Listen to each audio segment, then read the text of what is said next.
Stern Pinball launches Godzilla. Pinball Brothers announce Alien LV and reveal Queen prototype. Lyman Sheets and Josh Sharp team up on Cactus Canyon. Hi, my name is Jonathan Houston. I'm the editor of Pinball Magazine, and I'm joined here today with... I'm Martin Ebb, and I'm the editor of Pinball News, and we're here to look back on all the events in the pinball world that took place in the month of September 2021. Yes, and it's been quite an interesting month, should I say. Yeah, I think you're right. Yeah, and, well, if you are a regular listener to this podcast, you know that we almost say that every month, but in this case, it's absolutely the case. Yeah, if it is a quiet month, we'll do it's a quiet month, but this wasn't. No, absolutely not. There's quite some news, and aside from the headlines that we just mentioned, we'll also have an interview with Rob Berk of Pinball Expo at the end of the podcast, where Rob will be telling you all about what's coming up for the upcoming Pinball Expo show at the end of October. Yeah, I mean, the end of this month that we're in at the moment, so it's only a few weeks away. So, Rob's going to tell us all the details and all the excitement to look forward to in a few weeks' time. But we better start straight away and get on with all the news that there is, and we'll start with the news from Stern Pinball. Yeah, that's probably the biggest news of the month. Announcing and then revealing Godzilla, and I have to say I am very impressed with that game. It looks like a lot of fun. Yes. Yeah, some very innovative mechs in there, especially on the premium and limited edition version, I think. Yes, it's. I think we're all looking forward to playing that one and getting our hands on one, although not available just yet, but... well, hopefully soon. Yeah, soon. I think there was a bit of opinion being divided over the artwork on the game, where Zombie Yeti... Jeremy Packer doing the art on that. So lots of people loving it.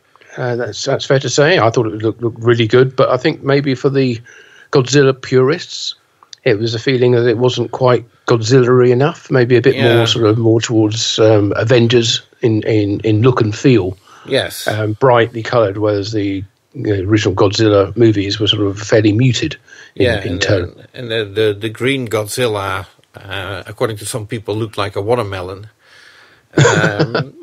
I can see why people might think that, and I think Godzilla should have had maybe a darker color, but that's not going to spoil the game for me.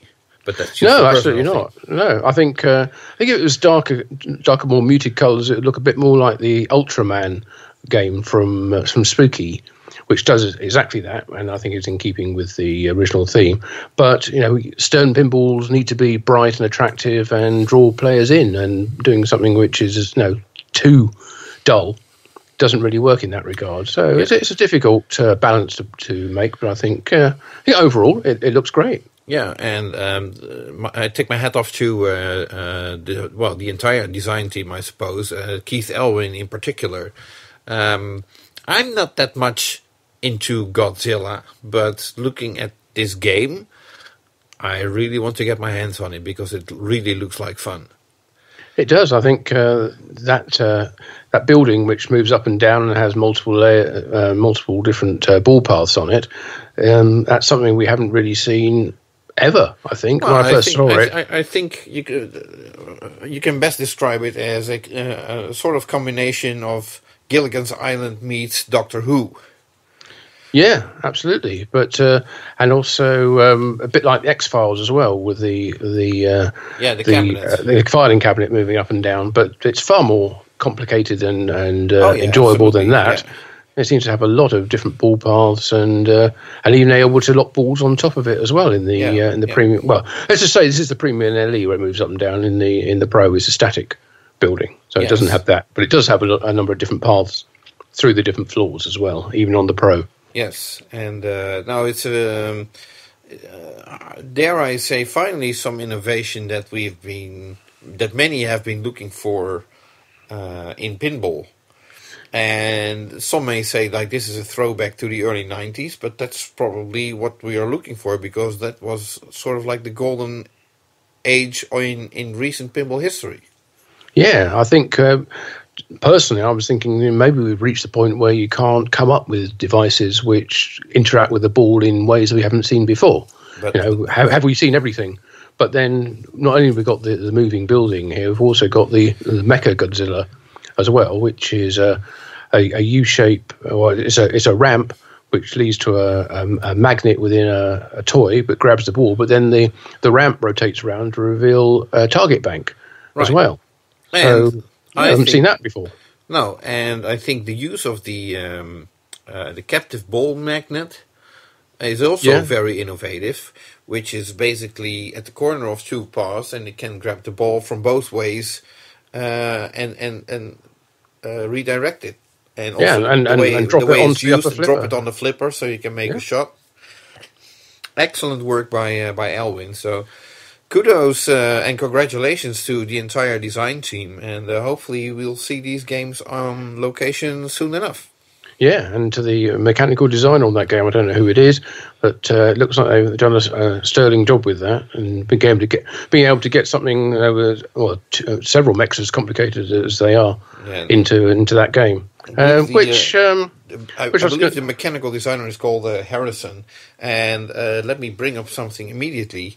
Okay. For those interested in hearing more about the Godzilla game, there is a discussion or a panel discussion with the entire design team available on the Stern Insider program, which is basically you sign up for that on their website, and then you get access to these podcasts for free. That's free. Yes, it was originally.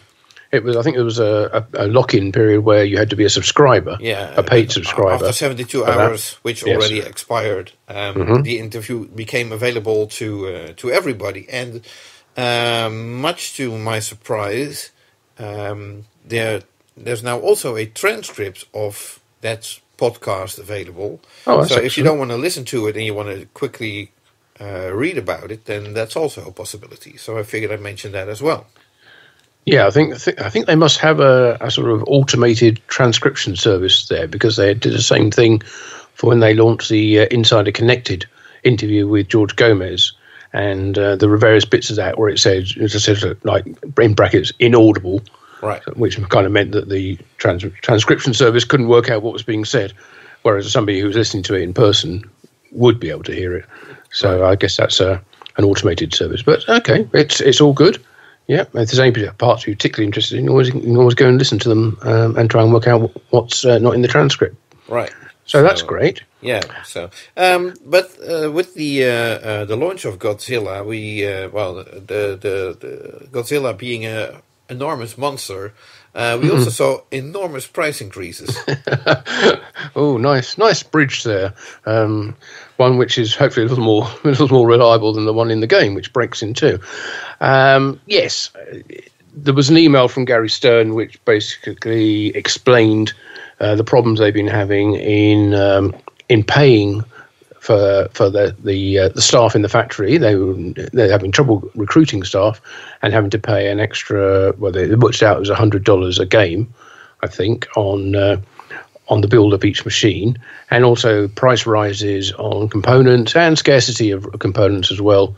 So and increased shipping costs, which have gone up massively. As we've spoken about all this before with Mike Kalinowski of HomePen about all the supply chain problems that are in existence around the world. But anyway, the net effect is that was it the gross effect? I can't remember. That it's a $700 increase on the price of the Pro, a $1,200 increase on the price of the Premium, and a $1,300 price on the limited edition, which for Godzilla is limited to 1,000 units. So you would think that's not that limited, but it's apparently all sold out almost immediately. So it certainly is limited. And so that now means the limited edition total price is just shy of $10,500 US. That's the manufacturer price. Just the price increase on the limited edition is good for $1.3 million. That's right. Yeah, sell 1,000 of those, and you got an extra $1.3 million just on those. So Yeah, it's congratulations, sir. it takes Stern LEs into the above the $10,000 price barrier, which for the first time, apart from the the Super LEs and the Platinum games for Batman 66 and the Beatles. So that's now the price going forward, and that's going to be the price on all their remakes as well. They're not sticking to the original prices, but Stern did give the option of anybody who had orders in for manufacturers of exactly, older titles, that they could back out if they don't want to pay that price. But if they go back and remake any of their recent titles, that's the price that you can expect to find. Yeah, that's the way of the world at the moment. Prices going up. I'm very curious to see whether those prices will drop once resources become more available. I heard that prices for wood already started declining because it's more available than it was a couple of months ago. So. True. It's also probably worth mentioning in mitigation or partial mitigation for those price rises is that Godzilla and all future games will have the insider connected QR code reader installed in the apron.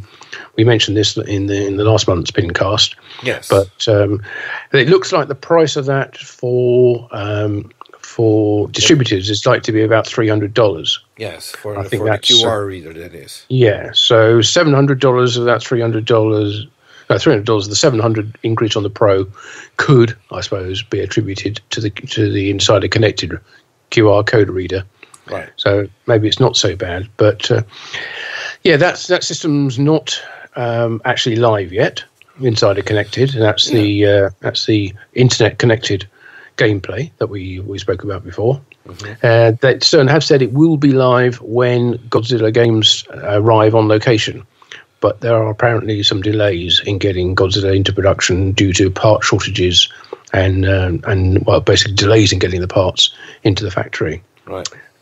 Yeah. So it's a bit of a disappointment. It's always disappointing when something is announced for a certain date, and then once the date arrives, it's not there. Well, I don't think they actually put a specific date. They just said when the game gets on site, and the game isn't on site yet, so it's fair. Yeah. Well, we've seen pictures of the production line at Stern where games are being assembled, so you think they're not going to store them inside the factory. No. Or at least that's not what you expect. It's possible they are missing a particular mech or device. We've seen that in the past, that there's cabinets piled up against the wall, playfields piled up against the wall, waiting for a certain part to be put on there.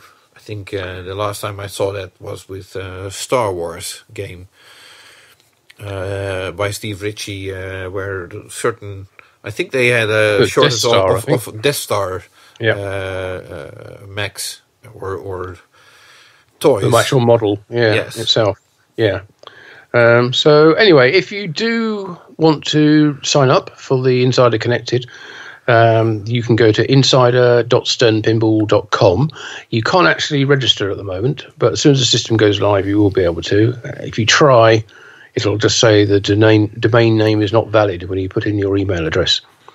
I don't think there's any specific advantage in registering early because it's based on your email address rather than a username or anything like that somebody else is going to take first. So unless you're sharing an email address, I don't think you have a worry there. So we will obviously let you know hopefully in the next month's PINcast. We will be able to tell you that the Insider Connected is live, and you can go there and register, and start scanning your QR code on the Godzilla games and any other games which had the system fitted to. Right. Okay. So, and closing off the Stern Pinball topic, code updates. Yes. Only the one this time. Which is for The Mandalorian, which just came out yesterday. Actually, we're recording this the start of October. So just yesterday, 30th of September, was version 0.98 which added in a feature which they tend to add into pretty much all their games now at Stern, which is be able to jump straight into the wizard mode from the gameplay menu at the start, which you get by holding the flipper button. And that's what they've done here. They've added in the you have what I want challenge mode into the gameplay. And I suppose with that, they've also added, tweaked some of the scoring, some of the lighting effects, some of the rules, and fixed a couple of bugs and spelling errors. But so that's version 0.98 of The Mandalorian. Right. Okay. So, well, that's it for our first headline. I suppose we jump right into our second headline regarding two sort of game reveals announcements from Pinball Brothers. And it's rather interesting. I think about a week ago, the limited version, in short LV, for Alien was announced with various mock-up images of what the game looks like and a list of enhanced features. Yeah, although that game actually seems to have been shipped to various people already, or at least some aspects of it have been. The limited version has a whole bunch of enhancements, I suppose you probably say, as you would expect for the LV, which is limited to 1,000 units. Which has, carry on. Which is kind of odd because I don't think they ever got close to even 1,000 standard versions. And then announcing a limited version with an even higher production run, that sort of doesn't make sense to me. But well, yeah, they might still sell a lot of standard versions after that when the limited is long sold out. At least it is limited if you put a number on it, no matter how high that number is. But the limited version comes with powder coated armor, metalwork on the game, side rails, legs, hinges, that kind of stuff. Has a lit backboard at the very back of the game. It has the rotating beacons that we saw on the Alien game from Highway Pinball, although they're a different design and a bit more squat. And I think general reaction to that has been that people prefer the original ones, which are more true to the movie. It also has Xeno side armor, which is sort of laser cut. The area around the flipper buttons, that's been laser cut in the shape of a Xeno. It has anti-reflective glass. One of the pop bumpers, I think, is now in a sort of open egg design rather than all being closed, which may or may not be a good thing. It brings back the lit inner cabinet side art, which the Highway Pinball game, or at least the limited version of that, had. And then shaker motor and some kind of limited apron on it as well, which is, I think, a metal apron compared to the plastic one. And the price of limited version, well, not entirely dissimilar to the Godzilla one. The Godzilla limited version is $10,499, and the Alien limited version is $10,695. Okay, which is an increase of $2,100 over the standard version at $8,595. If you remember, it wasn't last month or the month before, I think, when there was a price increase given because they were originally listed, I think, at $7,777 and $9,999. So they've both gone up in price as well, and we've already gone over why that might be, but. So those are the features of the limited version of the Alien game. Yeah, and if you're interested, then reach out to your local or regional Pinball Brothers distributor, I would say. Yeah, exactly. But there's more news from Pinball Brothers because just a couple of days following the announcement of Alien LV, a Queen pinball machine popped up in London. Now, Martin, since you're based in London, in the United Kingdom, what can you tell us about this? Well, I saw this posted on Facebook, and it was just a picture and no explanation what it was or where it was. So I thought, okay, that's very interesting. I don't know if it's it did say Pinball Brothers on it, and you could see that under the display. And I thought, well, I don't know where that is, but I didn't really pay that much attention to it. And then the next day, it turned out that it was in London. So I'm not actually living in London at the moment, but it's not a million miles away. In fact, it's about 60 miles away. So I changed my plans for the next day, and of all the things in this country at the moment, we are having a fuel shortage for vehicles. So getting petrol or diesel has been very, very difficult. Right. You know, it involves queues at petrol and filling stations of 40 minutes, an hour, 2 hours just to try and get some fuel.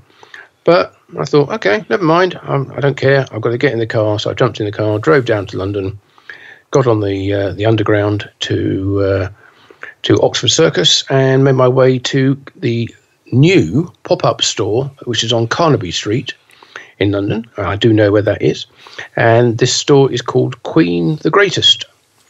And the reason I know where Carnaby Street is because it wasn't that long ago that there was another pop-up store in there for The Who. And they had a couple of Who. Yeah, them, yes. Who they, yes.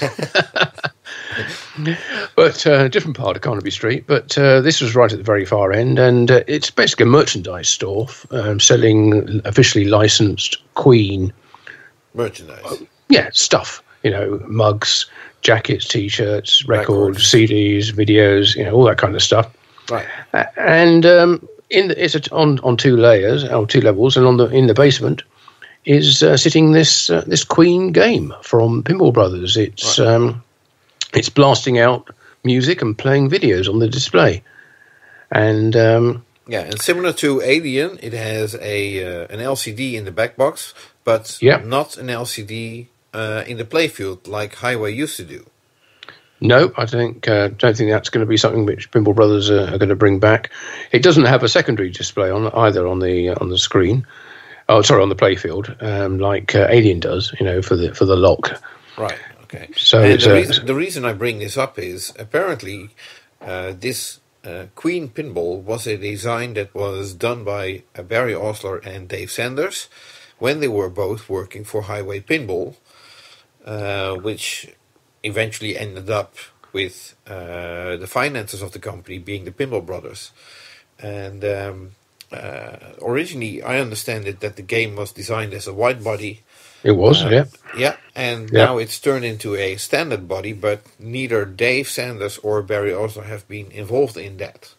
No, Pinball Brothers have redesigned it. Various assemblies within the game were in the original design, but they've been moved around. There's a large electric guitar upper playfield called Big Red, I think. Red Special, which is the name of Brian May's guitar. So that used to be on the left-hand side in Barry and Dave's design, and then now it's on the right-hand side. And I think it's all been shrunk down, obviously, to fit into a standard body game.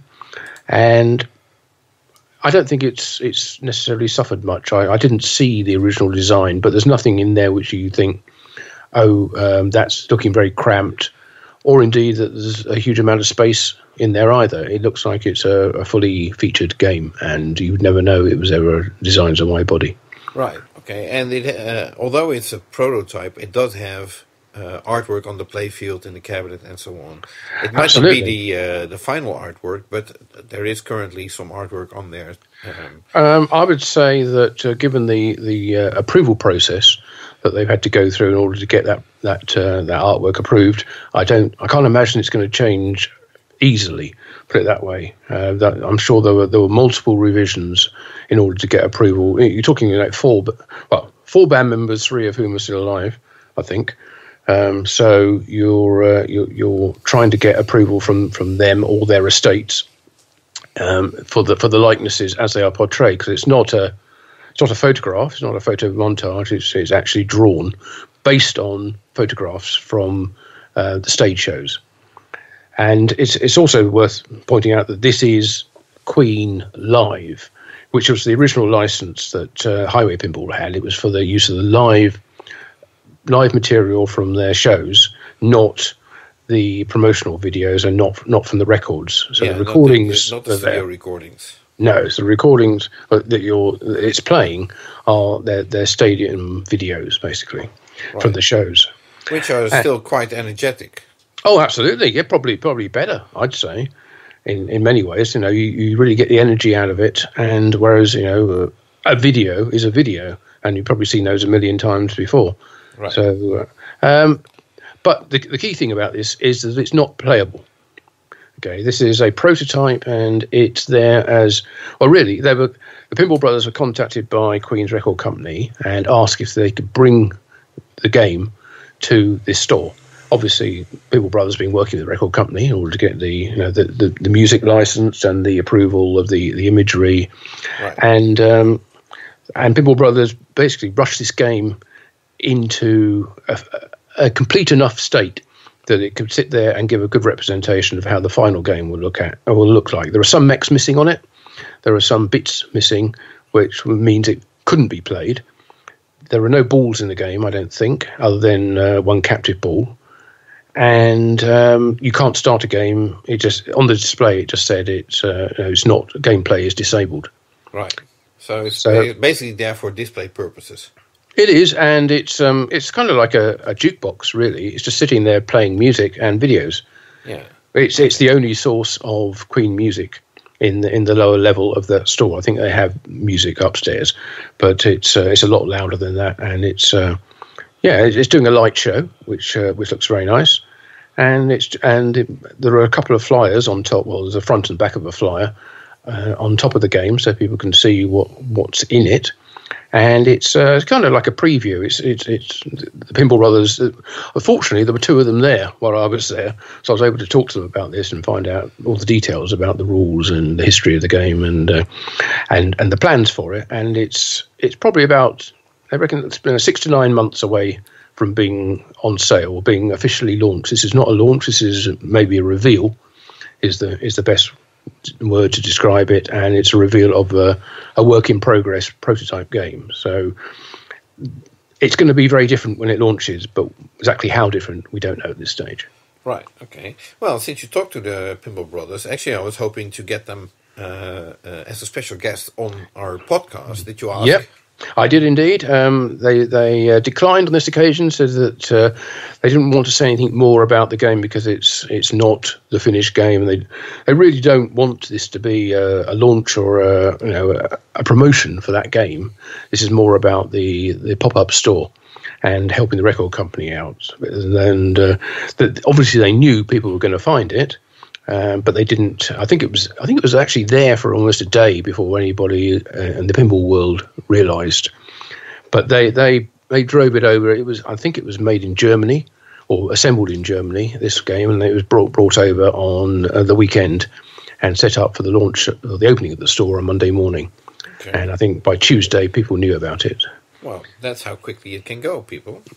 Yeah, and of course. Well, a Queen is a very desired theme for pinball.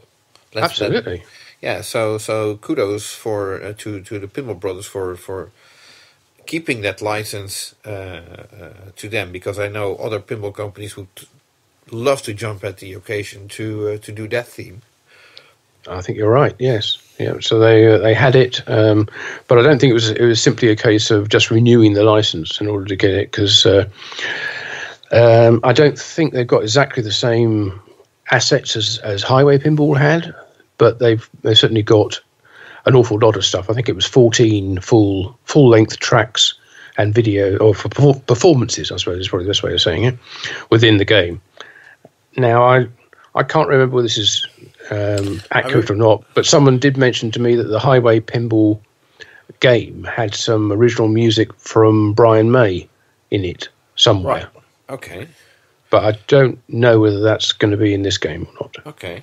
I did. One of the designers, Dave Sanders, did comment on the game on Pinside. Mm-hmm. One of the things that he mentioned is that they are not allowed to use any music past 1986. According to, because basically that's when Queen stopped touring live. and so they didn't. Well, they couldn't have done any material that they would release 2 years later that hadn't been written at the time that they were touring. So that makes sense. So there's a couple of people wondering why certain titles are not in there, like The Show Must Go On or something like that, which would be great for winning a free game or something like that. But yeah, if that was recorded after 1986, then yeah. But also, I'd say you want games that have got high energy to them. Oh, sorry, tracks that have got high energy to them. You don't necessarily want slow or mournful songs like that. Okay, well, you could use it. Extra ball. It could be Who Wants to Live Forever. Yeah, I mean, do you want to just have that track in there just for that moment when the ball drains? Whereas you could have 10 minutes of another track. Right. So, the interesting thing is, we now know that Pinball Brothers will be making a Queen pinball machine somewhere in the future, most likely next year, which is a very desired title and could really put them on the map. Yeah, I asked whether there'd be a limited version, a standard version, but they said it's too early to say at this stage. So we have to wait and see. But probably 6 to 9 months. So the pop-up store in London is open until early January next year. The game is going to be there for that entire time. So if you're visiting London and want to have a look, then pop along. It's will it be there until EAG? It won't, no, because I think it's about the 9th of January. I think it closes, and EAG is after that. So too bad. I'm afraid, and also they don't plan to make any changes to the game. So the things that are missing in it, they're not going to go and install those. They're not going to update the software or anything like that. It's what you see now is what you will see in 3 months' time. Right. So, but it still will be interesting. Looking at the month of January, where the EAG show, trade show will take place, it would be nice to combine it with a visit to that Queen store, or maybe to someone who is holding on to that prototype once the store closes. I imagine that they'll pick it up and take it back fairly quickly, but we'll see. I'll just do a blatant plug and say if you want to see lots of pictures and some video from that game, then head over to Pinball News, where I think our lead article is currently featuring Queen. Yeah, game. Lots of pictures in that article, and really my compliments for you to being so quick reporting on it, because I think you really provided the world with all the images that are now floating around.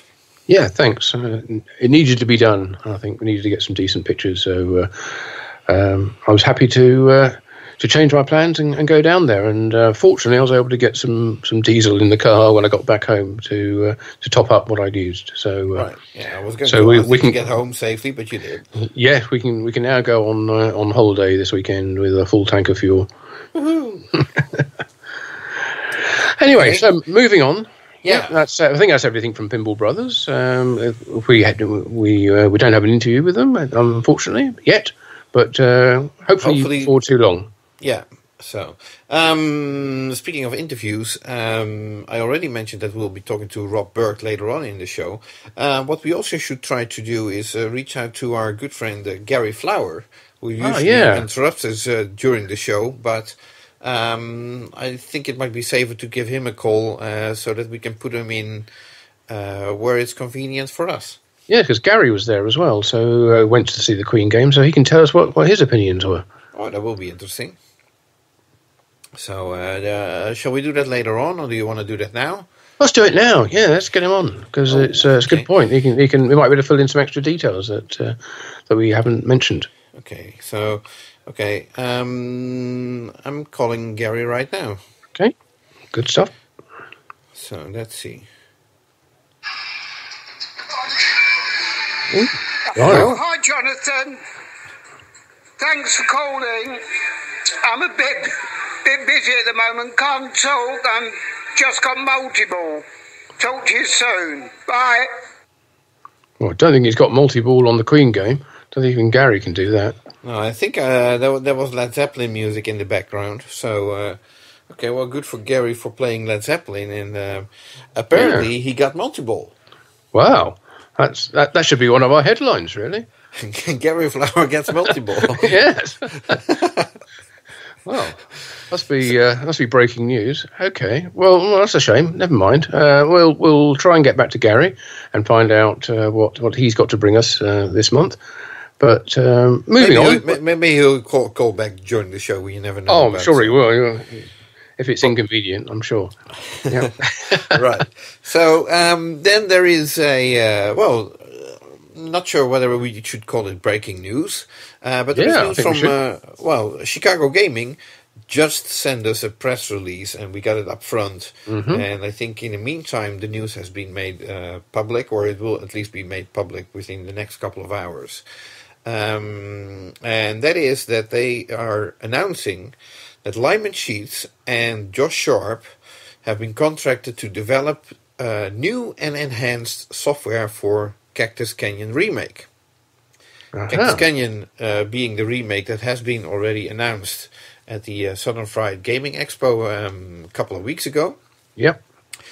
At that point, it was already also announced that the game will have all new code, and as it turns out, none other than Lyman Sheets will be programming the game, and he's being assisted in that by Josh Sharp. And Josh Sharp is no stranger to people who are a little bit familiar with people in the industry. Mm-hmm. That's fair to say, yeah. For those people who are wondering what Lyman's been doing, or was going to be doing after he left Stern, well, he's now popped up at Chicago Gaming. Interesting though that Josh has joined him, because he's a very good tournament player, of course. Absolutely, but Lyman is more a programmer, and I guess Josh is more a rules guy. So Josh, be a very good combination. Yeah, absolutely. Yeah. I mean, Josh works for Raw Thrills at the moment, and this isn't replacing. He isn't leaving Raw Thrills to do this. This is a sort of side project. Yes.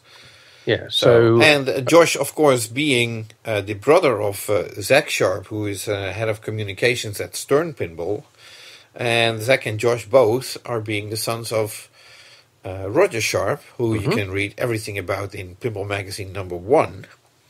The man who saved pinball in the United States in 1976, and who's also getting his own movie about that story. That's right. But as we mentioned already before. talked to Roger about that a couple of episodes ago. Yep. So Josh is certainly no stranger to pinball. Yeah, absolutely. Well, and talking about the remake itself, we were kind of expecting that to be revealed by now, having, as you said, been announced at the Southern Fried Gaming Expo. But this announcement today that they have been contracted to develop new and enhanced software for it kind of suggests that it's going to be a little while yet before the game is ready for, or at least a completed game is ready for production. I'm not sure whether that's the correct interpretation, but I did talk to Ryan White earlier today, and I asked whether there was any news about when we could see Cactus Canyon go into production, and basically he told me this was the news that was going out today, and he was not discussing anything else. Right. I'm not sure whether I should put it like that, but it came down to that. The announcement is that Lyman and Josh are working on new code for the game, and the press release didn't mention anything of availability of the game anytime soon. No, we do know it's going to have an interactive topper to it, so that's obviously going to be an enhancement and a new code. So I don't suppose it's just that, though. I'm sure they're doing a full rewrite of the rule set for and the display stuff for the game. Right, but no, I would imagine that if it was ready, they would have shown it by now. But that's just my interpretation as well. Yeah. It would be easy to imagine that they are suffering the same supply chain difficulties as every other manufacturer of pinball and every other manufacturer of anything at the moment. Right. So, well, that's a speculation. I don't know. So, and also don't forget that at the Southern Fried Gaming Expo, Ryan White mentioned that they currently have 5 pinball projects in development. So I suppose they're busy enough. It's not like they're just looking at the ceiling waiting for Cactus Canyon to go into production. No, I'm sure. And they also announced, the remake of was it Medieval Madness, I think, as well, in 2023, I think it was. Right. So, yeah. Yeah, so they got their production schedule sort of worked out, I think. Yeah, that is if you can get all the components to put the game together. Yep, that's right. Yeah. Okay, so I think that's all the Chicago gaming news that we've got. So let's move on to, Jersey Jack Pinball and see what they've been up to this month. Yeah. I tend to say not very much, other than that they have taken a second pinball line in the factory into production, I suppose you can call it. Yeah, it's in full swing. So the main line is still making Guns N' Roses, and on the second line they are building a small run of Willy Wonka limited editions. Yes, which is it's good to know that they're not their supply of other games is not being held up by having to build Guns N' Roses continuously for the next 6 months or whatever, however long their order books are. So other games are coming out. It just makes you wonder whether they'll be in a position to launch another title anytime soon and put that on the second line, or move Guns N' Roses over to the second line. So they could effectively have two projects or 2 current products available. If they have enough staff to man both lines. Well, they have at the moment, it says. So, right. Yeah. Okay. And there was some Scorbit news as well. I'll let you deal with that. Yeah. As you may or may not know, Jersey Jack Pinball games have the Scorbit system built in to their software. Other games can have Scorbit added to them, but they require the addition of a Scorbitron hardware board, which then hooks into mostly the display cable and does a sort of optical character recognition, I think, of the scores and the features that you're starting, and the ball number and the player number and all that kind of stuff, and effectively sends that back to the Scorbit server, where you can then hook that into your Scorbit app and register your scores and your achievements, all that kind of thing, or your and the games that you played. And now Scorbit, along with Jersey Jack, have added achievements into the system. Right. Isn't that something like basically copying what Stern Insider Connected is trying to launch? Yes, the same kind of thing, but neither of them can claim that exclusivity on that, because achievements are something that's very, very common in the gaming world and on the consoles, the Xbox and the PlayStation and that. Right. So you're playing games, you collect achievement awards as you work your way through each game.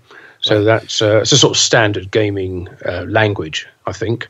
Yeah, okay, but it's interesting to see that Stern announced their Insider Connected, and then Jersey Jack is actually the one implementing it first in their games. Yeah, absolutely. But it's not just for them. It's also on older games as well. This is where it gets really interesting in my point of view, because yes, okay, it's great it's in the Jersey Jack games, but that's software which can be written for those games to include that. That's fine. But for older games, now you are adding new displays onto your DMD, or potentially your alphanumeric displays that let you know when you've achieved when you actually collected these achievement awards. Okay. So your DMD will stop showing the score and the ball number and all that stuff, and it'll say you've collected this achievement, which is effectively like adding new software to older games. Right. But just for the display, it doesn't affect the way the game plays, but it's kind of a layer on top of that, which is also reflected back in your Scorbit personal record, so you can see how you've achieved. If you started a multi-ball on Twilight Zone or something like that, then that's an achievement unlocked, and you can go in and look on your app and see that you've collected that achievement. And there'll be other games, but it also puts it on the DMD, which is something which I don't think has been done before. Now, even Color DMD, when they colorize the dots, that's great, but they don't change any of the information that's shown. Mm-hmm. Whereas this is actually adding new information onto the display, or new animations or new frames, which we haven't seen before. So I'm quite excited by that, because it's taking games which are maybe from the late 80s, 90s, all the way through the 90s, and now you've got new display stuff on your existing games. Okay, does it all go back to early solid state as well? I think it will, although obviously it might be harder to actually display that kind of stuff. But there's no reason it shouldn't. What I was wondering about is whether they can actually turn numeric displays into alphanumeric displays. Well, no, not if they weren't alphanumeric to start with. No. Well, it's well, never mind. No. I think that's asking a little more than the system's capable of. But yeah, I mean, it might be able to do things with the displays. I actually haven't looked to see how it hooks into alphanumerics or even just numeric displays yet. I think it would have to be sensing the display information, but they have various ways of getting the game information out. For like the newer Stern games, they actually hook into the code, the memory itself, and start reading that. Right. So they have their interface. They don't sample the display data to try and get that information. They can get it directly from the operating system. But that's only the most recent ones. I think all the DMD games, you look and it says you basically route the DMD display through the Scorbit board, and then back onto the display. Okay. And that's how it works. Interesting. So, any other Jersey Jack news? I don't think so. I think that's everything. I don't think there's been any code updates other than for adding the achievement stuff. Okay. Excellent. Then let's move on to American Pinball. Yeah, it was a similar kind of thing, I suppose. They're adding something which other company has added to their stuff as well, which is team play. Now, this is something which they will be adding to all their games, and it's the same kind of thing that Stern do with their gameplay menu. When you first start the game, you can choose whether you're going to just everybody plays individually, or whether you play as teams of 2 people versus 2 people. You've got four players, or 1 versus 2, or 1 versus 3, or indeed put everybody all in one team. So you're all sharing achievements, sharing scores, sharing objectives, that kind of thing, and all working towards beating the game. Okay. And it's something which they are rolling out I think they're kind of doing it 1 game a month. And they did the first game recently, which was, what was it? Was it Houdini? I think it might have been. I think they was it doing it with Jack Danger and Dead Flip. I think they did a stream where they unveiled this feature and played some games with it, and looked good fun. Okay. It gives you an alternative. If you've got a group of people together, and you can all work on the same game rather than trying to outdo each other. So you can be collaborative rather than competitive. Okay. Well, that's very interesting. I think that all started with Total Nuclear Annihilation by Scott Danesi, and see the impact that had. Yeah. Well, he's broken the mold in a number of ways with that game. Yes. Right. So no news from American Pinball regarding their upcoming title. No. Well, we'll just have to wait and see. Hopefully, with Pinball Expo coming up this month, and Dave Fix being heavily involved in that, Dave Fix being the current pinball director, I suppose, at American Pinball. Who knows what we might see at Pinball Expo? Yes, David is doing a seminar there about what's going on at American Pinball. So yeah, maybe he'll have something to surprise the crowd there. Right, okay. And the same goes, of course, for Chicago Gaming as well. Ryan White is also doing a seminar at Pinball Expo, and who knows what he will bring with him. Yeah. Just rubbing salt into the wound of the fact that we can't go. Yeah, I know, but oh well, what are you going to do? Yeah. The past couple of months we've been talking about Deeproot Pinball and how that seemed to be like a sinking ship. For those who are not familiar with the story, the company being funded by investment funds that were supposed to be investing in other stuff than pinball, I suppose. And yes. The SEC going after them and basically freezing the entire company. So what can you tell us about what's recent events regarding Deeproot Pinball? You dove into that and you found some very interesting stuff. Yeah, I've been following it, and we done stories about it, obviously on Pinball News. I've heard that the staff there had a meeting with Robert Mueller, who's the head of Deeproot generally, and all the subsidiary companies. He told them that there's no money for them to actually be paid, but they're not being made redundant at this stage, which I'm not sure is a good thing or not. I guess if they were made redundant, they might be liable or might be entitled to some redundancy pay. But he did say that if alternative job opportunities do come along, they would be free to take them, and free or wise maybe to take them. Because it doesn't really look as if Deeproot Pinball's going to... This is for me now, not what he's saying, but it doesn't look like Deeproot Pinball's really going to rise from the ashes of the situation they're in at the moment. Robert hasn't actually filed a response yet to the charges from the SEC, so obviously he doesn't need to yet. But all the bank accounts and all the assets of all the Deeproot companies have been frozen at the request of the Securities and Exchange Commission, the SEC. Robert's not permitted to spend more than $10,000 on anything without court approval. And subsequent to that, his lawyer put in an appeal which asked for $137,000 from a trust fund that has been set up to be transferred to his counsel, his lawyers, for 50,000 of which would be for restructuring the company and his own personal finances in preparation for a potential bankruptcy filing. So I don't know whether that's just standard practice that they reserve some money in case the worst comes to the worst, but that was being asked for. I don't think it's been granted yet. But they also asked for some funds to be made available, saying, this is quoting now directly from the document, Mueller requests that the court permit him to use up to $34,000 in his personal bank accounts to pay for child support, health insurance, and other critical living expenses, up until the time which his wife is expected to return to work after giving birth, which is she's expected to return to work in March next year.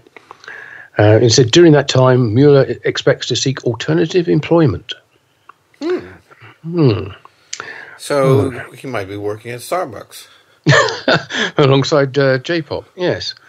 Yes, well, he's certainly got plenty of experience, J-Pop. Been show him the ropes.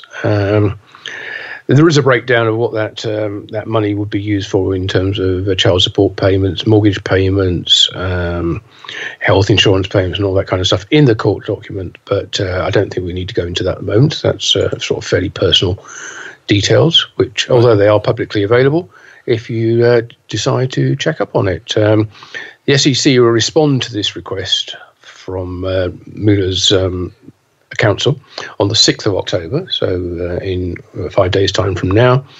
A week after that, Rob will get a chance to have his say again, and a final decision about that money will be made on the 25th of October. Ooh, so we have our headline story for next month. Will Robert get his money? The important point to come out of this is that there's been no request for release of any funds for the Deeproot businesses, including Deeproot Pinball. So there'd be no more money available for that company or any other company in the Deeproot family. They're not allowed to sell any of the assets or spend any money. For effectively, they are all frozen at this point. So nothing is happening with any of those. And that's usually a way to drive a company out of business. Yeah, well, exactly. I mean, it's until this situation is resolved, nothing is going to happen with them. And I guess people will just drift away naturally.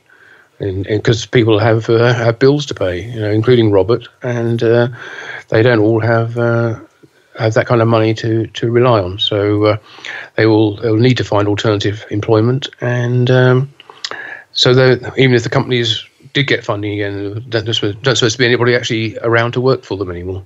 So right, I think that is pretty much the end of all those companies. Right. So now it's just a matter of seeing who ends up where. Yeah, absolutely. Yeah. So, too bad for Deeproot.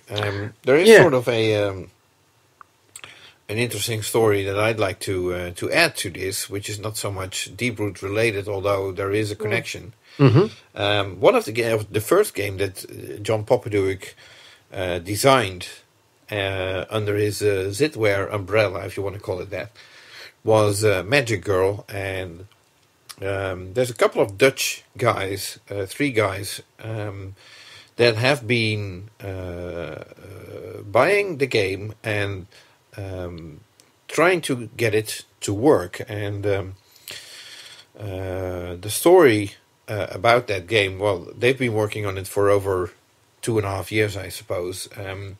But recently, Gerard van der Sanden of the Dutch Pinball Museum posted a photo of himself standing in front of 3 Magic Girl pinball machines, which he claimed were fully playable. Got some feedback of people that could not believe that was the case, and that made the team of the Magic Girl team from the Netherlands, I suppose you can call it, decide to instead of just posting a gameplay video, what they wanted to do was shoot a video with a professional videographer, mm-hmm. and explain what they did to the game to make it fully functional. Yeah. And I was asked to do an introduction for that video, which I did. And that video will become available in 2 versions, of which the short version will become available this weekend. I do not have a link right now, but it will be in the Pinball Magazine newsletter, which will go out later this weekend. Mm-hmm. So if you're curious about this game, and what many say is probably the most beautiful box of lights they have ever seen, then I highly recommend checking out that video once it's available. And the longer version of that video will become available the 10th of October. And I think that's a video that I saw an early edit of that video, and it was about 30 minutes. So okay, not too bad. Yeah. Okay, and it's worth pointing out as well that despite you being Dutch and the guys working on this being Dutch, it's actually all in English. Is that right? Yes, the video is in English.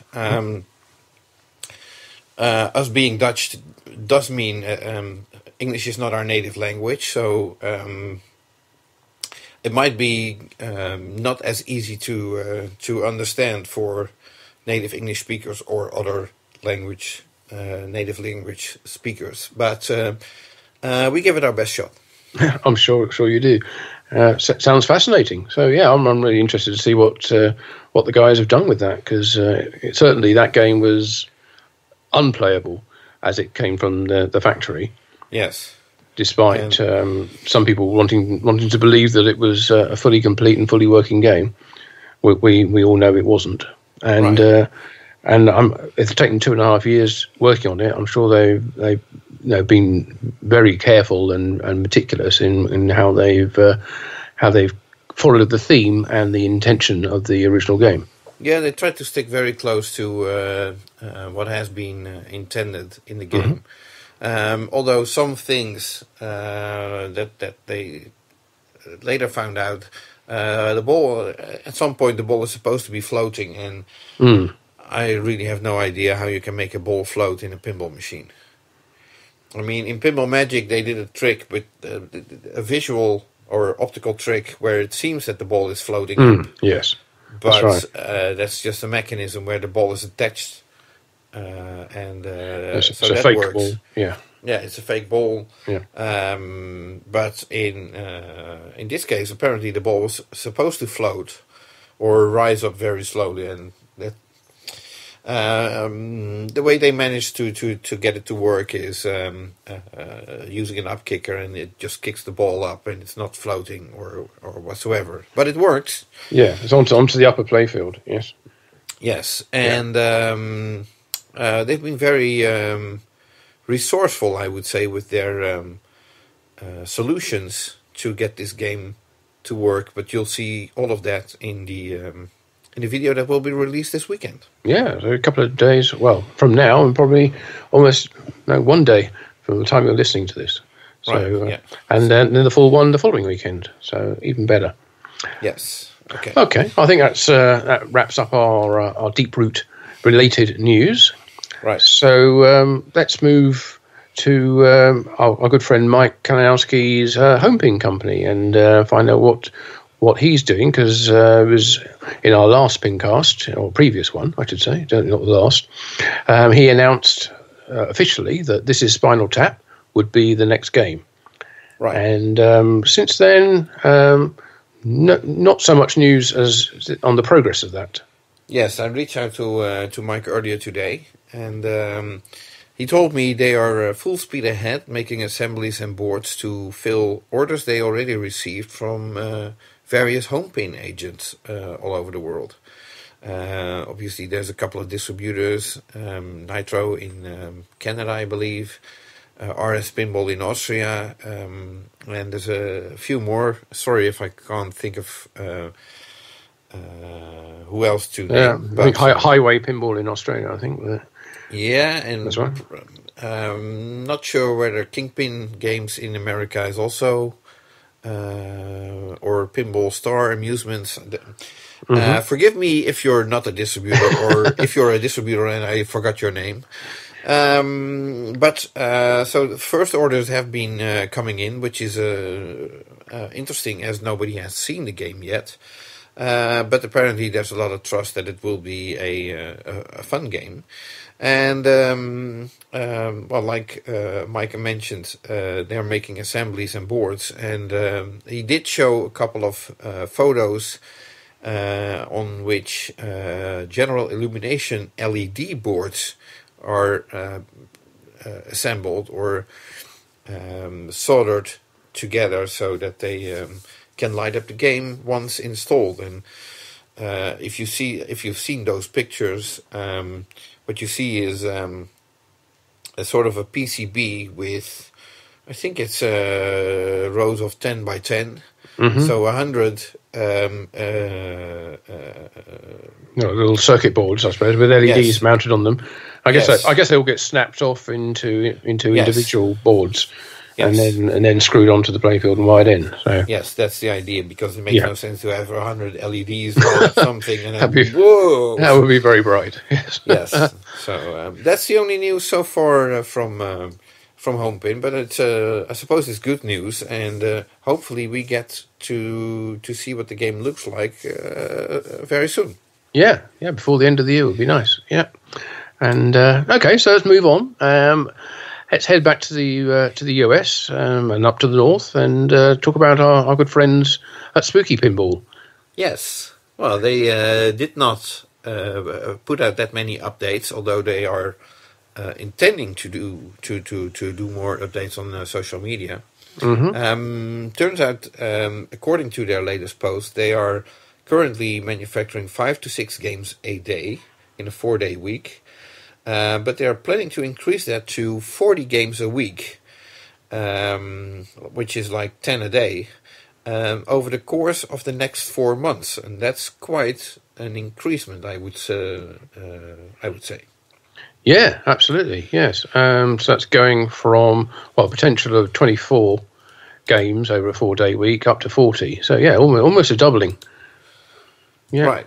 But they are still hiring for all positions, and so I guess that's probably going to depend on them finding staff to work and produce those extra games. If you are interested in working for Spooky Pinball, as I say, they are hiring. The work is Monday to Thursday, 10-hour days from 7 a.m. to 5 p.m. notionally. Right. So if that suits you, and I suspect they will all be roles that involve you being in Benton, Wisconsin. So if that's something which appeals to you, get in touch with Spooky Pinball. Right, yeah. And they also announced a code update for Halloween, which will become available October 1st, which is today. I just checked on the Spooky Pinball Facebook page. It hasn't been announced there yet, other than that it would be coming today. But apparently that this update will include 15 new clips from the movie. They are going for 19 in total, but 15 have already been approved. So that's going to be a big update for those that already have the game. And a code update for Ultraman is also expected later this month, which is the month of October, of course. Yes, and they're planning to work on new code for those games for the next 12 months. So we can expect to see lots of updates, and we'll obviously inform you about them here and detail how the game is developing over that time. Yes. So another interesting little fact, I suppose. It turns out that one of the inserts on Halloween appears to be smaller than the text that it's supposed to light up.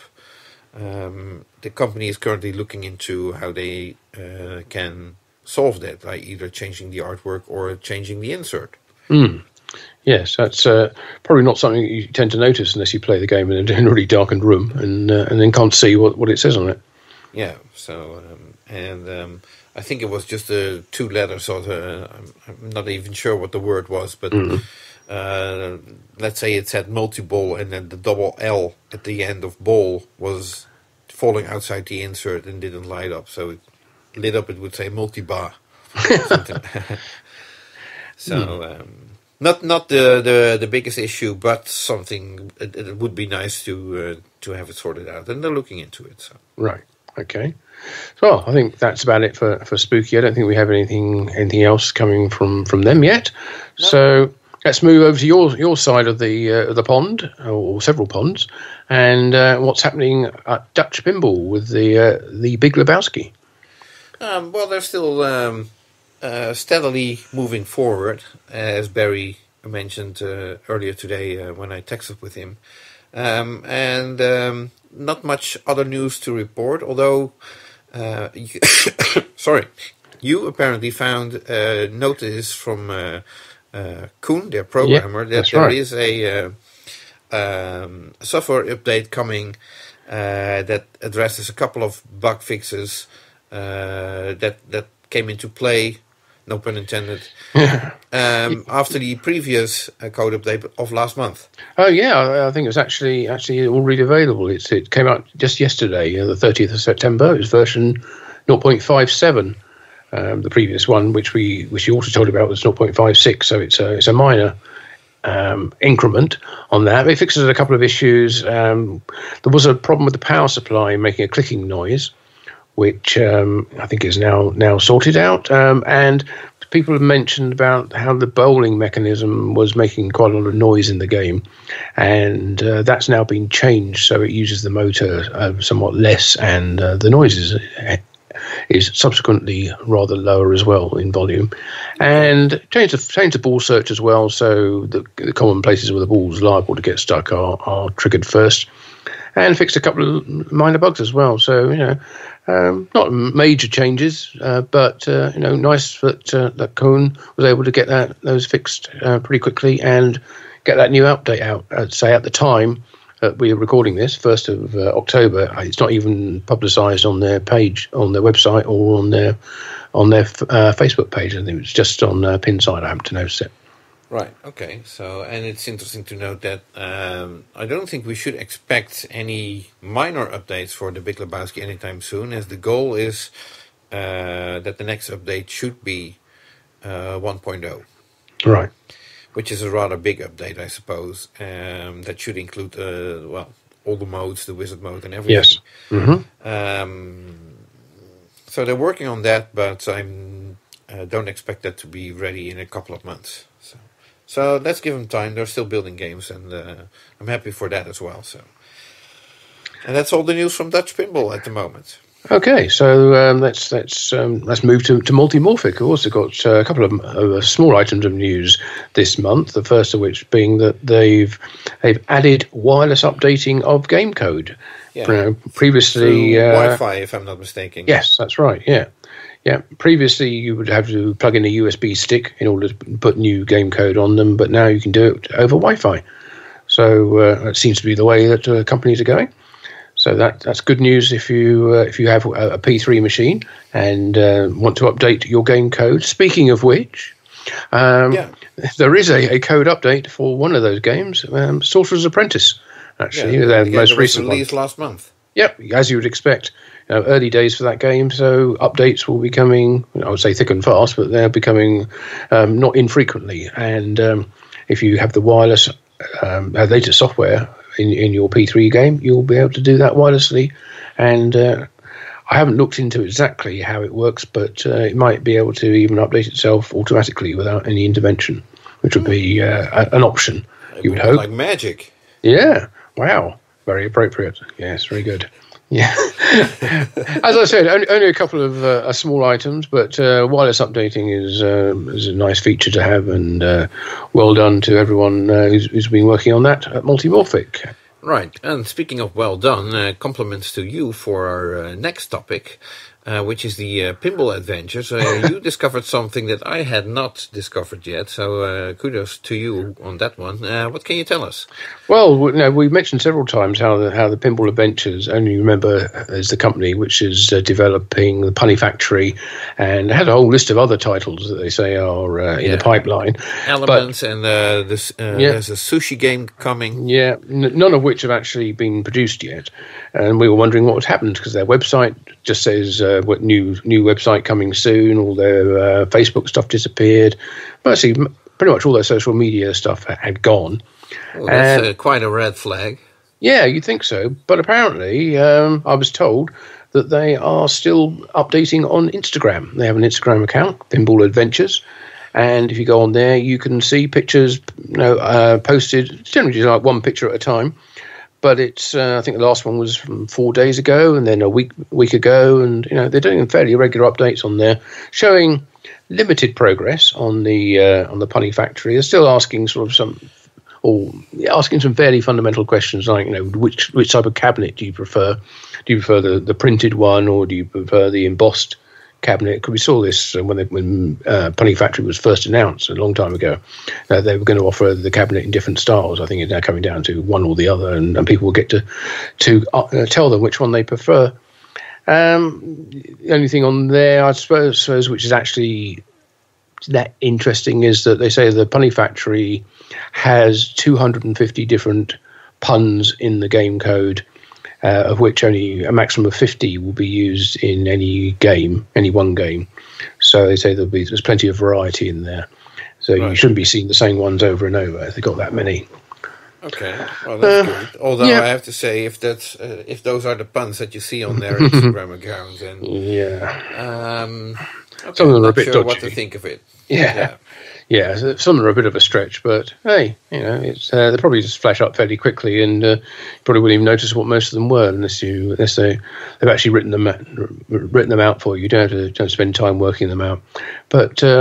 It's nice that they are producing updates. So, Instagram is probably your place if you want to keep an eye on what Pinball Adventures are up to with the Punny Factory. Right, okay. Since we're crossing the globe, let's head over to our friends at Haggis Pinball in Australia. What can you tell us? Well, basically nothing that I was able to find out. They last month's fairly comprehensive video showing the operation they set up in Australia to build the first of all the Celts game and then the Fathom Revisited. There's been pretty much a silence from Damien and the team down there. So I haven't got anything to report from them unless you have. No, I don't either. Okay, then let's move on to other news. I suppose there's two topics to address. One, and then we get into our interview with Rob Berk, so stay tuned for that. Mm-hmm. But one of the rather, I suppose you can call it, exciting and sad at the same time events happening the past month was, of course, the Museum of Pinball auctioning off their entire collection of pinball and video games. Yes, it's a sad sight to see. Having, you and I, as we said before, have been there and had a chance to enjoy and be amazed at the scope of the collection that was there, to see it all gone. And every single machine there has been auctioned off. I'm not saying they were all necessarily sold. I think they all went somewhere, but that place has to be cleared out in time for this month when the cannabis farm is moving in. So it's a real shame to see all those go under the hammer. They went off in two events, each 3 days long.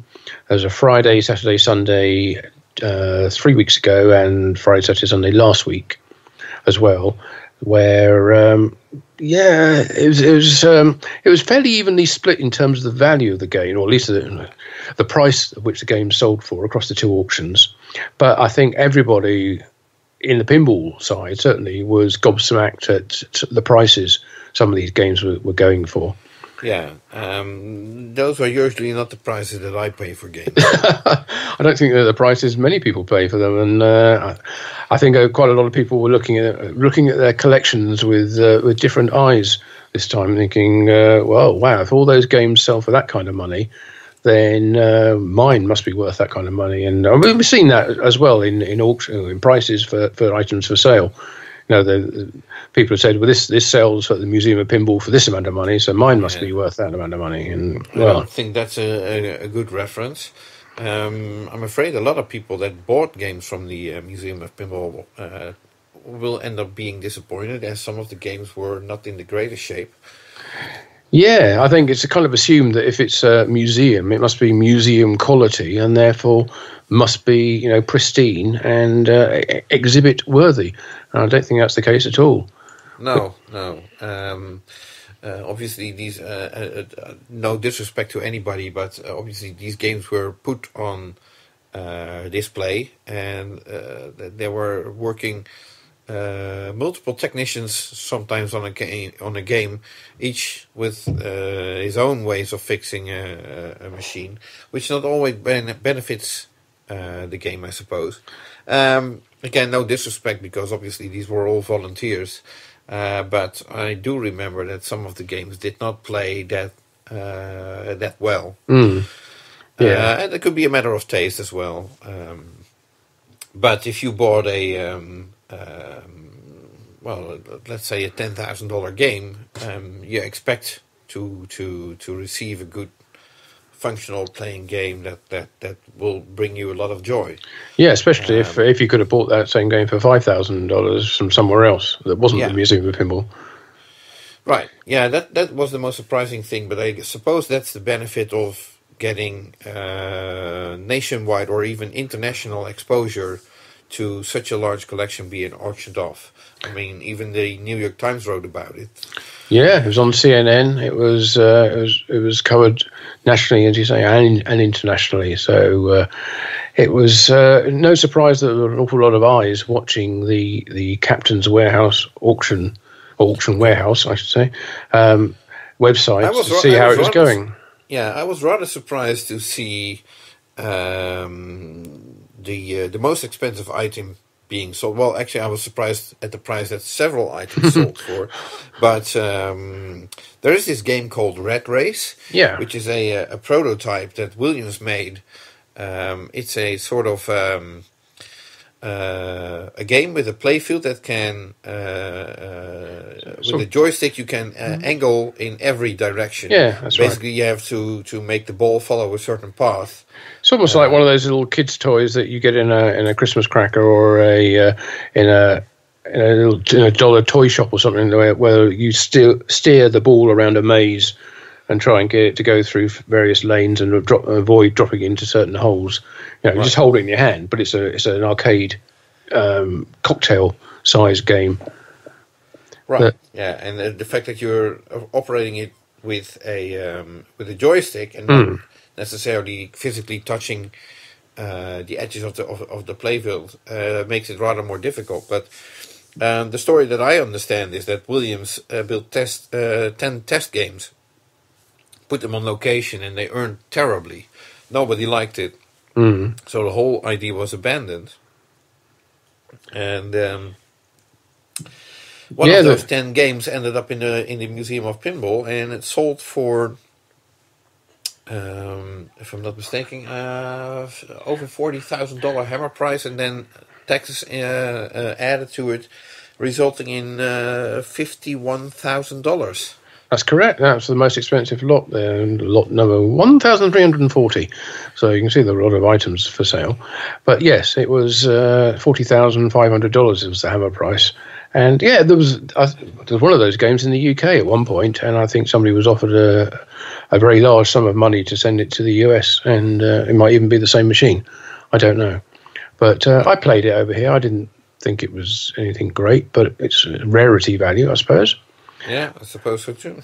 But good news if you have one of those games, because it just got a lot more expensive. Yeah, well, valuable anyway.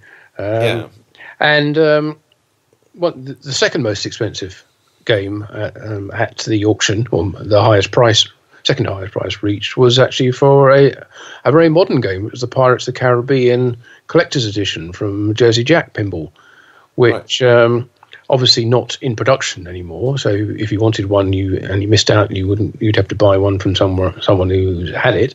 But that went under the hammer for $32,000. And when you add the buyer's premium and tax onto it, takes it to $40,686. So $40,000 for a Pirates of the Caribbean Collector's Edition. Right, and that was that do you know whether that was the 3-disc edition or a prototype, or? I don't believe it was. I think it was a standard in-box game. Okay. Yeah, didn't say it was a proto game. Right, so. And then the runner-up, the third, third runner-up, being Elvira's House of Horrors. Yeah, it's really tongue-twisting, that one. Yeah, another collector's edition game with the bit of Elvira's sofa material included with it. That sold for $26,000 with a total price after buyer's premium and tax of over $33,000. So these are the kind of prices which people were paying. And if you're just looking at the let's say electromechanical games. Because there were quite a few electromechanical games. I think on average, I'd say they probably sold like for $1,500 to $2,500 a piece. There were some very rare electromechanical games. I'll definitely admit that, but there were also games that shouldn't be that difficult to find and still raised or went down for a price that I have difficulty selling it for. Yeah, like an El Toro, for instance. That just sold for $2,000. Total price $2,500. Sky Kings was the same. Thinking like a King Tut sold for $2,600 before tax and buyer's premium. I don't think there was much really that was going below $1,500 there. At least. I think the cheapest game that was sold went for $1,000. Where you have to keep in mind that I think the lowest bid that you could do on a game was $500, and then it immediately increased to $1,000. You couldn't jump up $100 or something like that. That was only for once the games were auctioned off live. And it varied, but the depending on I think if they were like the $20,000 games, they were going up in the 500. If they were much lower, they would take smaller bids, smaller increments on them, I think. Yeah. But anyway, the total raise was nearly $7 million, including the buyer's premium and tax. 5.4 million to the museum. I don't know what the museum pays captains auctions for their services. I mean, the captains auctions take the buyer's premium, so they get a nice, I guess, almost $1.5 million. I'd have thought out of that, or $1.2 million. I should start an auction company too. Yeah, it's not bad. It's not a bad business to be in. Plus whatever the museum paid them. I don't know whether the museum did pay them anything, but who knows?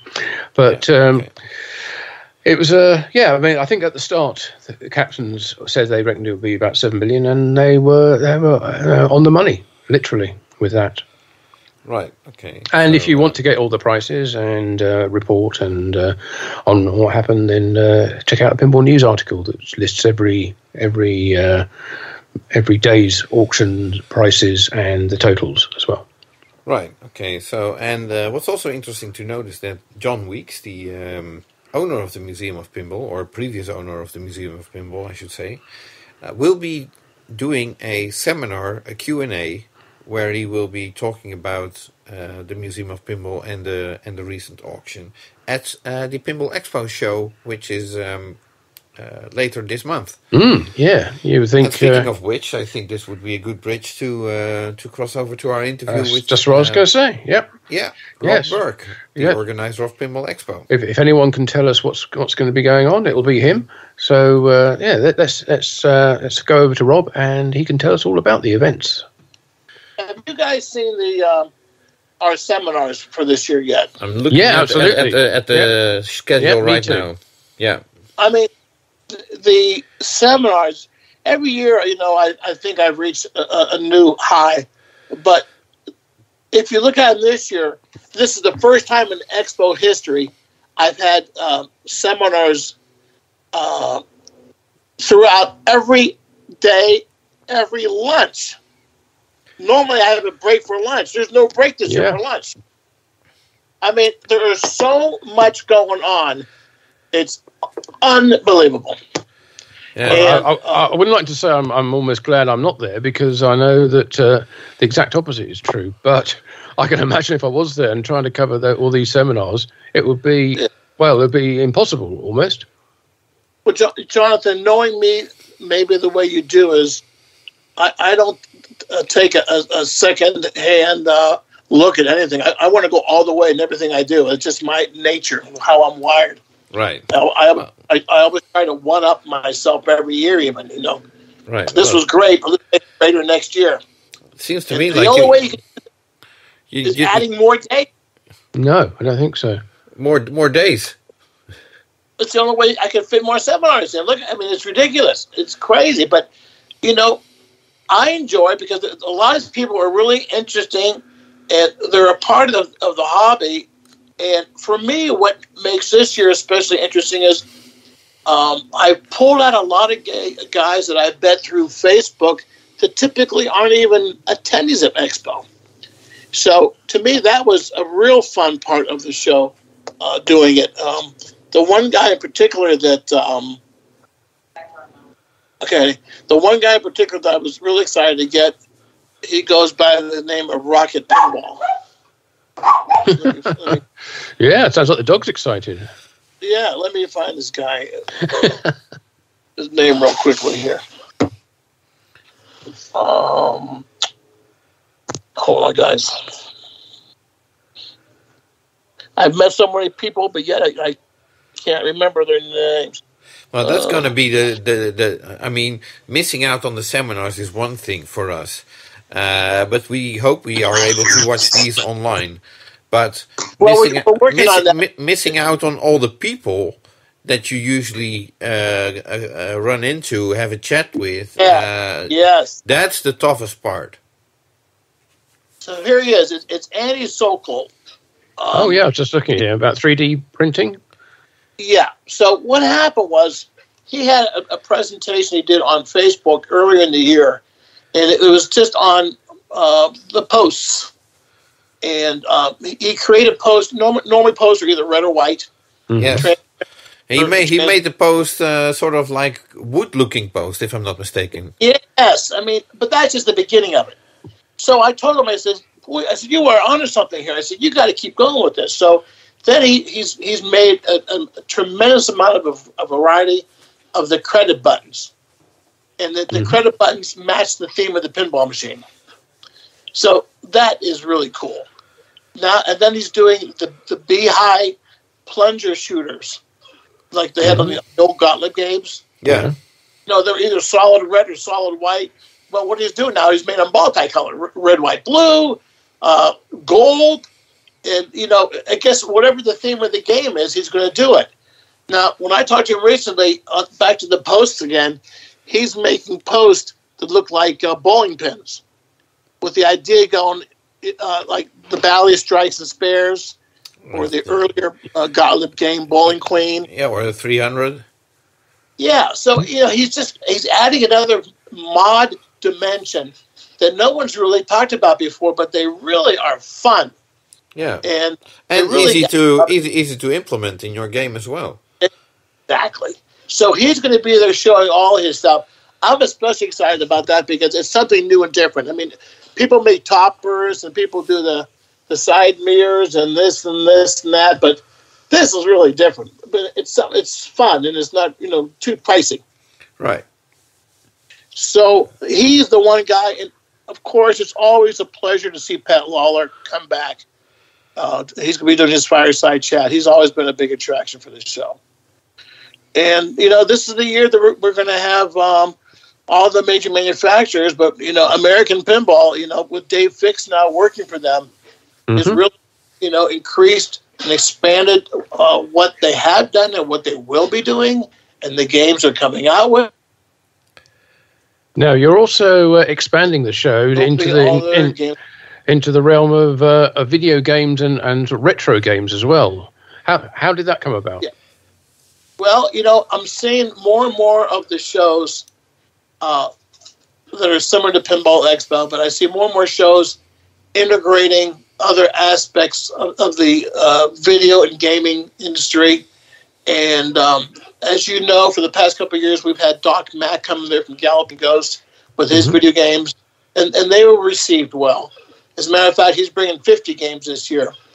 Wow. But my son collects the retro stuff, the old GameCube and Dreamcast and N64 and some of the systems. And we've gone to a lot of their shows, and there's a lot of energy in their shows. And a lot of the games that were developed for that industry were recreated in a commercial form, by the major manufacturers, whether it be Williams or Bally or Williams or Stern or whatever. They have versions of these same handheld games. So, the artists kind of intermingled and they produced some of the games for the video games and the video sector of it. So it just seemed like it's one big happy family to include them. So this year we're going to have between 8 and 10 vendors on that retro video game aspect of it, and we'll see how it goes. I don't want to turn the show into a retro show by no means, but there'll be one little section of it for those people that are into that, and it's a counterculture that's a little bit similar to the video game guys. So they kind of on the same page. So we have a couple of seminars on that part of that industry, and so for those people that will be there, it should be interesting. As a side note, one of the guys that does the they call it the International Video Hall of Fame. Oh yeah. But they are going to be inducting, and it's going to be in print, so it's no secret. But they're going to be inducting Gary Stern. Yes. Into the video Hall of Fame. Video game. Yeah. Okay. So that's intriguing to me. A long time since Gary Stern did a video game. Well, his company did the old Stern produced a lot of it. Well, that's a long time ago. So I mean, I've got a lot of them, but when he sees some of these things, it brings back a lot of memories for him and his family because they were a big part of that industry when it was really hot in the 80s. Right. Okay. Well, that's interesting. But I'm just trying to see here. Stern has got so many seminars starting at 4:00. Stern's just going nuts with all their seminars.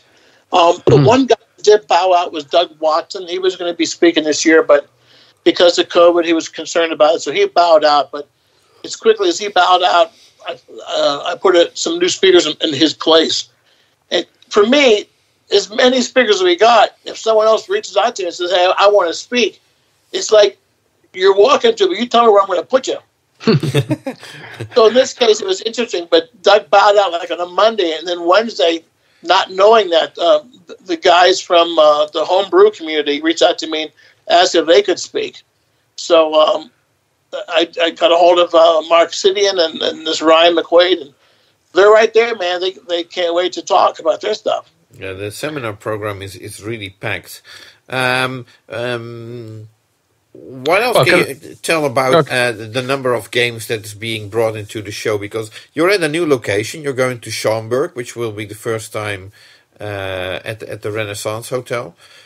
Packed seminar program. What else is there to do if people are not attending seminars? Well, I myself are bringing over 100 games. Stern's promised between 40 to 60. Jersey Jack is 20 to 30. American Pinball around 20. So that's all I know. You have to realize that a lot of people come here and at the last second they show up bringing games with them. But I've been committed by phone. A lot more games are coming in, almost to the point where I'm not sure where I'm going to put them. So this year's show, between the seminars, the games coming in, the speakers, and the tournaments coming in, which I'll speak about in a second, it's got to be an all-time high. And we have advertised so much, not only through Facebook and other social media, but also radio in the Chicagoland area and billboards in the Chicagoland area. And finally, I did something I've never done before, but between 3 magazines, Sports Illustrated, Gentleman's Quarterly, and People's Magazine, I'm advertising full-page ads in all 3 of those publications, which they claim will reach over 1 million eyes. Wow. Well, looking at the results of the recent banning auction, it sure helps if you get the New York Times involved as well. So here's a suggestion for you. Yeah, well, I know that the guys down there at the Banning Museum, including Chris Campbell, who's with the Captain's Auction Group, he has put posts on his website, and he's sending out email blasts to his customer base about the expo. Okay, well, that's something. Yeah, plus, John Weeks, the guy that ran the Banning Museum, he will be speaking at our show. Yeah, that's really especially interesting. Yeah, that's exactly right. That would be very interesting. Now, one of the things that you touched on just now was people who were concerned about COVID and keeping safe. What sort of assurances or comfort can you give to people that are a little concerned about coming to a large public gathering like Pinball Expo, that they will be safe and that all relevant measures will be taken to keep them that way? Yep. We're following the protocols set up by Cook County. So right now, the event in the Chicago area is a masked event. You must wear a mask. So there'll be masks everywhere. There'll be mask stations. We'll bring a load of masks down, and there'll be sanitation stations. Because we sell the sanitation, the what do you call it, the alcohol-based cleaners. Yeah. We'll have multiple stations for that throughout the location. And we'll do our best to wipe down the games. I mean, it gets to a point where you try to do everything every minute of every day. And just when you think you do everything covered, someone says, "Hey, you didn't clean that game in the past 2 hours." So, we try to be as diligent as we can, but we just hope that we catch everything and do everything that we need to do to make everybody feel safe. Okay. Well, one other thing which I noticed on the when looking on the website was it said that to get the group rate on hotel reservations, they need to be made before Monday, the 11th of October. Is that still correct? do people have just a few days now in order to get their hotel reservations in if they haven't already done them? To get that special rate, yes. I mean, otherwise, there's maybe rooms, but the pricing will go up. So there is still time to get it. And, I wanted to allude to something else again, guys. The tournaments we're having this year is unprecedented. And I mention that because I have a guy coming down here that he's with the national air hockey team. Now, this is something we don't normally talk about, at Expo or even see at any show anymore. But this guy's Chicago-based, and they're going to have an air hockey tournament there. Yeah. And it's not going to be crazy like the pinball tournament, but it's open to anybody, so there'll be prizes for that. Oh, also, cool. Baytech is coming down. The people that make skee ball, right? Mm-hmm. They're coming down, and they're having a skee ball tournament. Again, these things won't be major tournaments, but they're going to have it at their booth. They're also going to have a Killer Queen tournament. Now, I'm not sure if you guys are... Jonathan, are you familiar with that? Or Martin, are you familiar with that? Yes, absolutely. Yeah, that huge, great arcade piece. Yeah. So, we don't normally have this up at our show, but I saw that Killer Queen down there at Logan Hardware a couple of years ago. I thought, what in the world is this thing? So they're bringing 2 Killer Queen units down there, and they're bringing their team of people to score it. So that's going to be crazy. There's so much going on in tournaments alone that no matter what sector of Expo you come for, whether it be the tour, whether it be the seminars, whether the tournaments, everything is going to be in a fiery pace, man. There's going to be so much happening there. Forget about sleeping. You don't have a prayer, man. There's no need to sleep because so much interesting things going on here and opportunities for fun and games. We had that PinQuest guy coming down again, if you remember him. Mm-hmm. Yeah. He did a scavenger hunt. Yeah. So he's got these little I don't know exactly what he's doing. They're gnomes or whatever he's using. He's putting them all through the place, and you got to find them. And whoever finds them gets in the drawing for more prizes. I mean, it's just going to be fun no matter what you do. And then Walter Day will be there with his trading card table. Yeah. People that. And that Fun with Pinball, guys. Were you there last time when he came to Expo? Fun with Pinball. It was Bo and Karen, you mean? No. Fun with Pinball is the guy that has the... he shows how the bumpers work and how the plunger work. Okay, yeah. Do you remember that guy? I think I've seen him. I can't think of his name right now. He was inside the one of the halls there. His name is Mark Gibson. Oh, right, yes. Do you guys remember him? Or do you remember seeing him? Oh, yeah. Definitely. Yeah. He's got a website. It's like a hands-on exhibit where you can go up there and you can see how the like a pitch and bat works. It shows the inner workings of all these components. Okay, right. So if people want to find out more, where should they go to look at the schedule and to get more information and to buy tickets for the show? Yeah, everything is on the website, pinballexpo.com. Let me allude to one more thing, guys. Project Pinball is coming back with, and those proceeds go to that charity, and they claim that they're going to have a massive auction this year. So that's going to be crazy. Okay, and in a good cause. In a good cause, and then people that are into these retro games, they're going to have one area there with just these systems going back from the early '80s onward. Everything from GameCube to Xbox, the newer stuff, PlayStation, all these different stations or units will be on display, not only to look at but to play them. So I can hardly find the breath to talk about everything going on. It's just, it sounds like you're going to be out of breath before you even start the show. Are you going to be okay to actually be there the entire time? Yeah, I'm going to have to be there, man. It's just it's exciting for me to see this come together.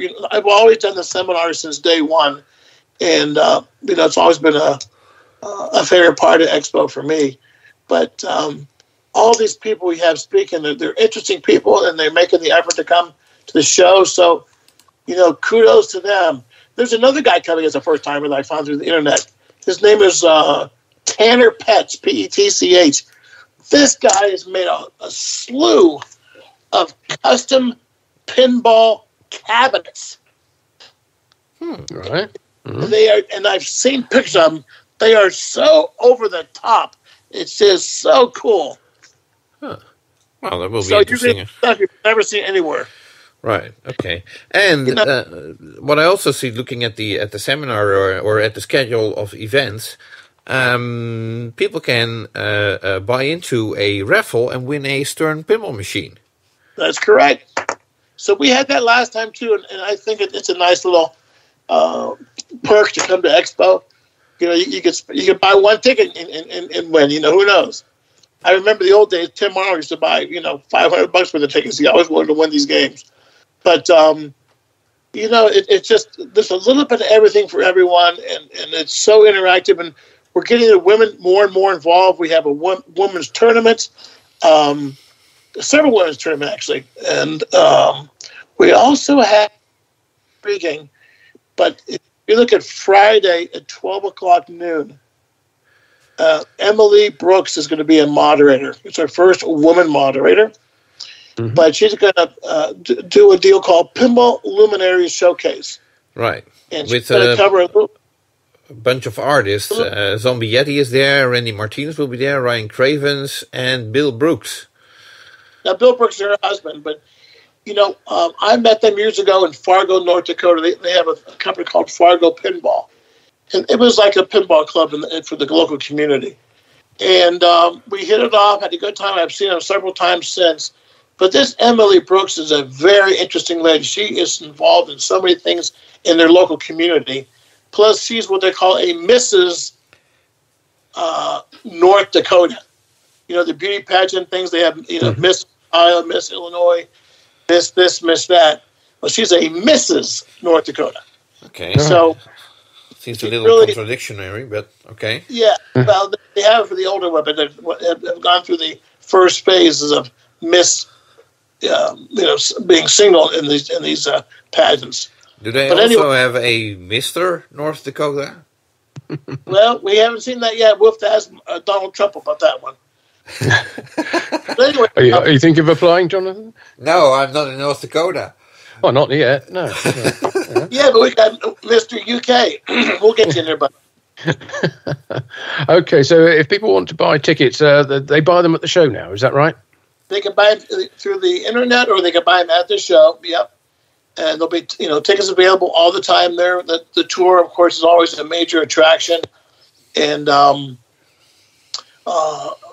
there's so much happening, guys. It's my head spins this year. I don't know why, but I think also the fact that people just miss interacting with people. Yes. They miss coming to the shows, and I know the shows are slowly coming back, which is exciting, and. It's just unfortunate about this crazy mask thing, and especially for those people coming out of Europe, that they've cut you guys off in November. How they picked November, I'll never know. No, it's annoying, but anyway, I feel very envious of all those people who can make it, and the action kicks off at 7:00 on Wednesday night with your regular bumper blast. Yep. Welcome party, but of course everything's going to be different being in the new venue. How is that working out? What improvements does that give you apart from the extra space being in the Renaissance as opposed to the Westin? Yeah, excellent question. So 2 years ago, the Westin had approximately 25 or 28,000 square feet of space, and that was the whole hotel there. Mm-hmm. This year, we've gone from 28,000 square feet to 66,000 square feet, over double the size. Right. It's incredible, so isn't it? What this also means is everybody will be under one roof. So all this action will be happening continuously, and we won't separate, any other rooms. Like Fun with Pinball was in one room in the 1 year, and then Stern had their party in one room. So this year, everything is going to all happen in one room. It's going to be electrifying, I guess, to say the least. And any other features of the hotel? Because one thing that was always a problem with the Westin was it was very much cut off from other attractions and other facilities. Is the Renaissance in a better place for that, being in Schaumburg? Yep. Let me say one more thing before I forget. But Ron Kuhn, who gives that talk, Friday morning, talk, but first one of the day, coffee shop talk, he will be bringing his DJ equipment again. So he'll be there Wednesday night, rocking and rolling, and he's also coming back Saturday night. So it's Halloween around the corner there. So we're gonna have a very festive evening Saturday night with music and excitement from him. So that's going on. To answer your question, though, Schaumburg and where the hotel is the center of action of multiple restaurants, multiple activities to do. There's a shopping area there, Westfield Ball. This is large shopping center. We've been there. Yeah, so that's special. Tons of restaurants around there, like I said, and a lot to do. So there's, as I used to say in the early years, the everything for everyone show. There's just so much going on at this year's show. And even the website, you guys have to admit, it's quite expansive compared to what it was in the past. Oh, yeah. Definitely. Yeah, there's a lot of information on there. Make it very informative and just to give an idea, it's a lot of work putting these shows on, as you guys can imagine. And even the guys in the UK, you guys are the ones I really admire the most, because the accessibility of games in Europe has got to be a whole lot harder than here in America. Oh, yeah. So, it's just amazing you guys can do what you do, but it really breaks my heart, of course, that Europe is cut off from the show this year. And not only Europe, I suppose Asia as well. And, the one guy, Oscar, the guy from Spain. Oh my gosh! You would have thought the guy is. He was, didn't break down in tears, but darn close to it. He just broke his heart. Yeah. That they had this November 1st cutoff. I mean, all you guys. I mean, this is a chance to see your friends and to connect, and for you guys to see everybody firsthand and get some tidbits that no one knows about. Yeah. Everyone suffers from this. Yeah. Oh well, it's out of our hands, I suppose. Now, let me ask you a question. Can I come to Europe? Yes, you can. Yes. Well, you can certainly come to the UK. It's fine for Americans to come in and go back, but not the other way around. It's ridiculous. By the way, once again, we'll be bringing the Spanish games to Expo. So people had a good time with those last time. Oh, yeah, that was fun. I saw actually quite a few games I've never seen before, and some very interesting ones. Yeah. It is interesting. And, the homebrew guys will be back, so those games are always fun as well. Oh, yeah. New talent to be spotted. That's right. Yeah, they end up being signed up by major companies quite often. Yeah, exactly right. Yeah. So, okay. Well, thank you for your time, Rob. Yes, thank you, Rob. To come on our show and tell us a little bit about what's in store for people attending Pinball Expo. For those curious, let me remind you of the dates. It starts October 27th in the evening with the Bumper Blast party, and it continues until Saturday, October 30th, and Teardown will continue until Sunday, October 31st, but the main program and the tournaments will continue also until that day. The main program closes Saturday, October 30th, so that's 4 days of Pinball Expo fun. And as a previous attendee, I can say well worth attending. So if you are in the possibility to go, unlike us, then I recommend go there, play pinball, meet new people, make new friends. And enjoy the new location as well, which your first year there. I would also want to mention, of course, the autograph session. That's always a fun part for me. And we have more people coming this year than we've ever had. So that's something else that'll be always exciting for me to have that. Great. Okay. Thank you very much, Rob Berk. Jonathan, thank you. Martin, thank you. I'm going to miss you guys. And Martin, you're my number one AV guy. My eyes will be crying every day when I'll say, "Where's Martin?" Mine too, Rob. Martin, maybe we can consider burning your fingerprints, and I can put on some other person's fingerprints on you, and you come in.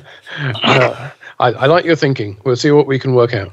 All right, guys, be safe, and thank you for reaching out. Well, there you have it. Rob Berk of Pinball Expo. I believe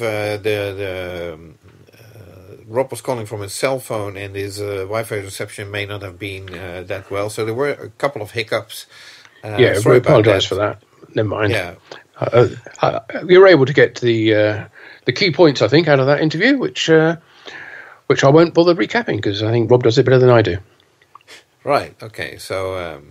And that sums it up for our recap of September, and looking forward to Pinball Expo, which is October 27th to 30th. That's right. If you're going there and join the show, we're very jealous that you get to go and we don't.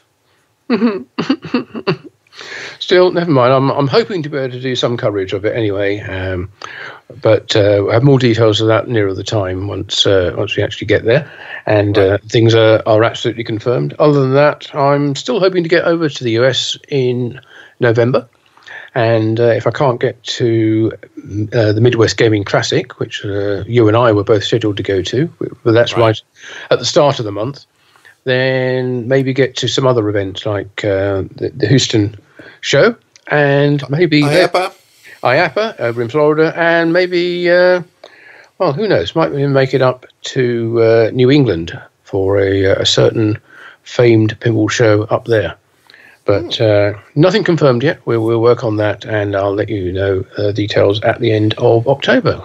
Right. Okay. So that sums it up for this recap. My name is Jonathan Houston of Pinball Magazine.